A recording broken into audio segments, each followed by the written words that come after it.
తల్లికి చెప్పుకోగలిగే నిర్ణయమే ప్రజాప్రతినిధులు తీసుకోవాలని మంత్రి నారా లోకేష్ అన్నారు. అమరావతిలో జరిగిన మాక్ అసెంబ్లీలో ముగింపు సమావేశంలో ఆయన విద్యార్థులను ఉద్దేశించి మాట్లాడారు.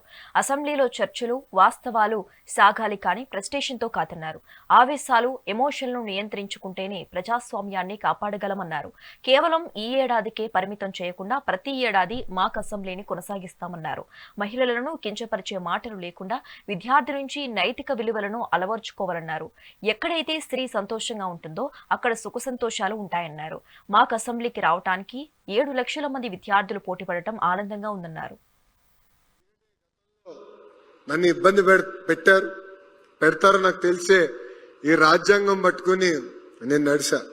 కొంతమంది పోలీస్ సోదరులు ఆపినప్పుడు నేను ఈ రాజ్యాంగం చదివితే ఇదేంటో నాకు తెలియదు, ఎస్పీ గారితో మాట్లాడమని వాళ్ళు చెప్పారు. నాకు ఇదేంటో తెలియదు, నాకు మీరు ఎస్పీ గారితో మాట్లాడుకోండి అని చెప్పారు. ఆ రోజే డిసైడ్ చేశా, నేను విద్యాశాఖ మంత్రి అవుతానో లేదో నాకు తెలియదు, కానీ పిల్లలకి చిన్న వయసులోనే రాజ్యాంగం మనకు కల్పిస్తున్న హక్కులు బాధ్యతల గురించి చెప్పాలని ఆ రోజే నిర్ణయించుకున్నాను. అందుకే ఇప్పుడు కూడా ఈ రాజ్యాంగం పట్టుకుని నేను తిరుగుతున్నానని సభాముఖం తెలుపుకుంటూ మనందరం కలిసికట్టుగా వికసిత్ భారత్లో భాగస్వామ్యం అవ్వాలి. ఎందుకంటే గతంలో నన్ను ఇబ్బంది పెట్టారు,